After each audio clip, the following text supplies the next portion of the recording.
The first rule of Fight Club is that you don't talk about Fight Club. The first rule of the Dirty Word Society is that we are all talk.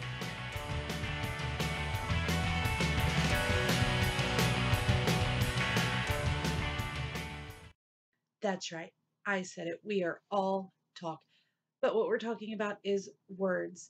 And the Dirty Word Society is a group of readers and writers that is being brought together by who we are apparently now all calling the Book Yodas.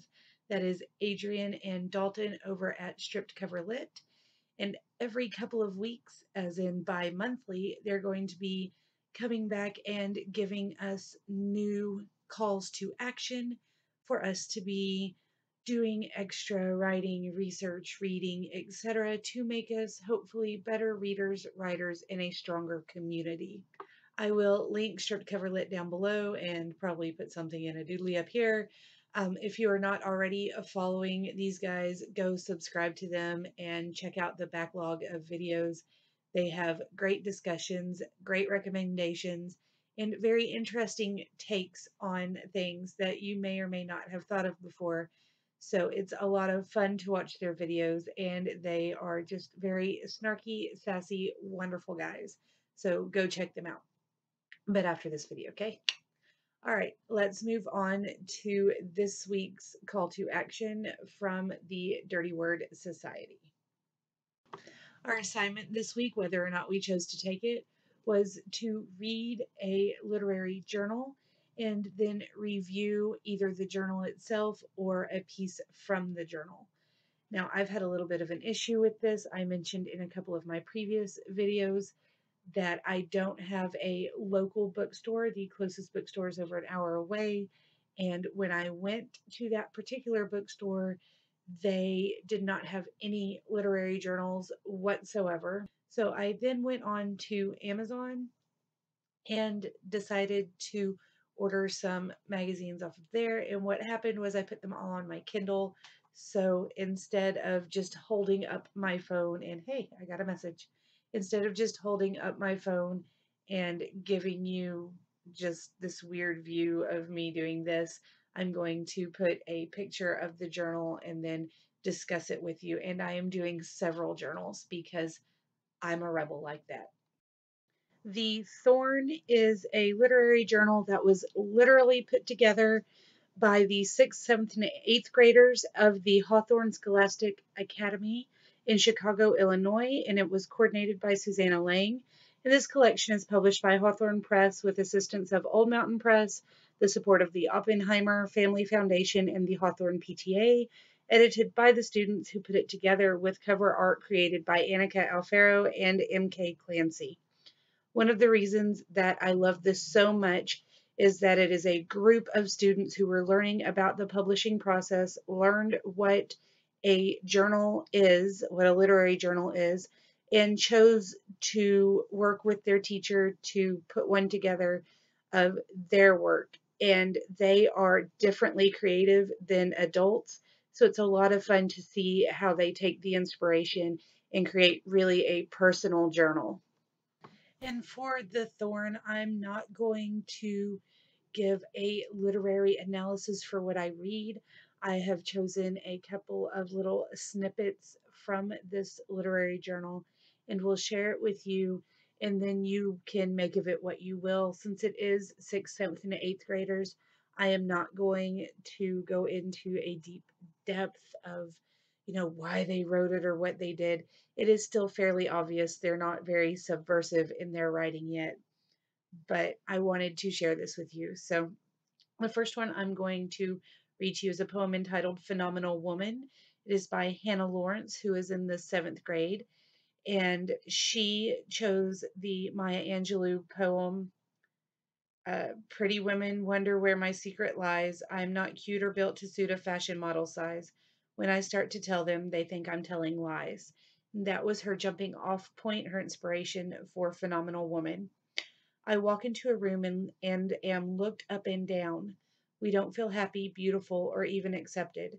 We believe we are the prettiest we can be, but that is not what everyone sees. We are disgraced because of our gender, but we will keep striving because deep down we know It is not what is on the outside, it is what is on the inside.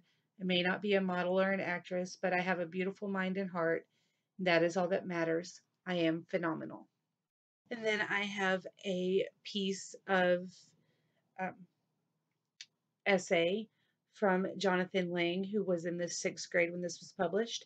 I'm just going to read you the first couple of sentences from his short essay entitled Memoir. It says, "The first draft of my memoir was disappointing to me. I expected more from myself. I felt that my topic was dull." Then the final thing I want to share with you from the Thorn is from Nathalia Gomez from the eighth grade, called Neighborhoods. And she chose the inspiration for this from Carl Sandburg's Fog. The lines, "The fog comes on little cat feet." And then her poem says, "My neighborhood is a welcoming, quiet place. At times it's as silent as fog creeping in the window. The silence slowly becomes something else. It's as if the silence is a scream that bursts your ears and causes you to no longer hear. The silence is drowning in slow motion. The silence is the sound of a forgotten melody. The silence is the sound of a passing cloud. After a while, this silence becomes too loud." Next, I have the Beyond Imagination digital literary magazine. This was edited by Athena Bedford and Jennifer Ingman, and the one I got was the first issue, and it came out in February of 2014. I did not realize it wasn't the most recent issue. However, it was still really good and had some very interesting pieces within it. So, the piece I chose to discuss from this particular journal, the Beyond Imagination Journal, is called Somewhere This Is Happening, and it was written by C.S. Curtis. And I don't particularly like this piece. I don't particularly enjoy the writing style of C.S. Curtis, but some of the lines really jumped out at me. So I'm just going to read you a couple of the lines and then tell you a bit about the story.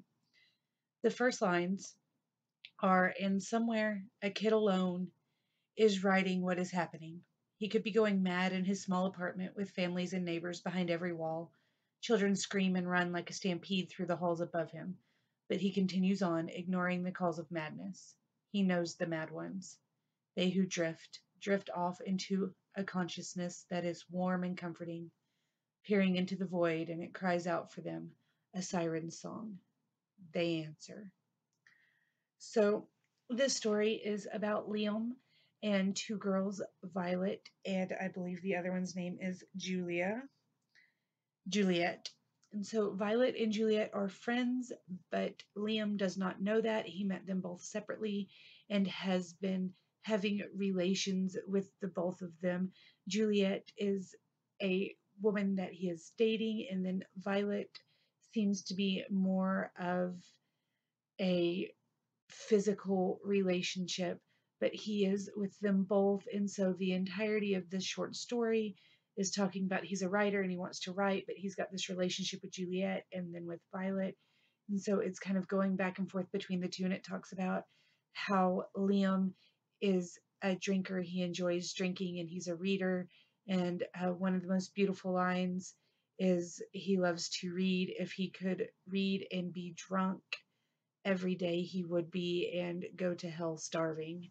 Um, but the entire piece basically culminates in a double murder suicide because he has chosen to not date either one of them anymore. He finds out that they're friends, and he's been trying to choose between them, and finding out they're friends just made it worse, and he's decided to break up with them both. And one of them goes a bit insane and winds up killing her boyfriend and her best friend because of this little tryst. It's very odd. I'm not sure that I enjoyed it per se, but some of the writing was really great. So I will link his website down below for you. And finally, I got a couple of the Urban Lit magazines. And the one I'm going to talk about is the newest edition, which was published on May 30th this year.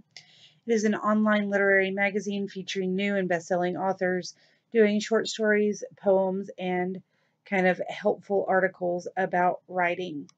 So, Urban Lit has a lot of book reviews from both indie and established um, traditional authors, and they had several author interviews. But on top of book reviews and interviews, they also have a couple of helpful articles. And the one I want to talk just a little bit about is by Paul Edward Fitzgerald. It's called Worst Fears, and it's talking about a an author who is self-published, who is going through kind of the first steps to getting their book self-published. And the first couple of lines are: first comes professional editing, which is not cheap at all, but essential. So you'll dip into your savings, get it done, no big deal. Then you see you need a cover designer, which costs more money. It's okay though, your savings can take another hit. And it goes on and on talking about how you go through the first process and then you realize maybe you should just hang out and go with a big time publisher. You know, who wouldn't want your masterpiece? And then he's like, oh, well, they wouldn't want my masterpiece. So now what do I do? And it's just a list of things that you have to deal with as an author. And these are kind of your worst fears as you're looking through and see all of the different things that can befall a self published author. And it was partially enlightening, even though I am a self published author.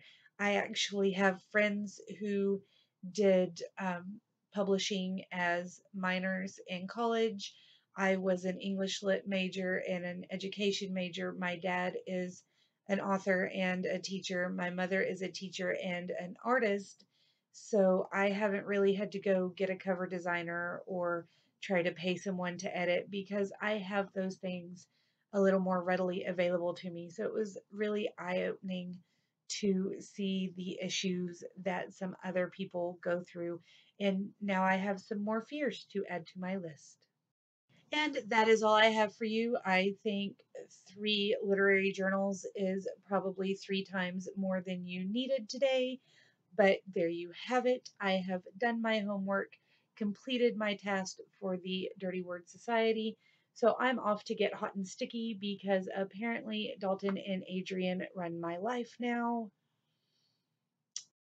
And until we see each other again, I hope that you are also getting dirty, hot, and sticky with it. And I will see you soon. Bye.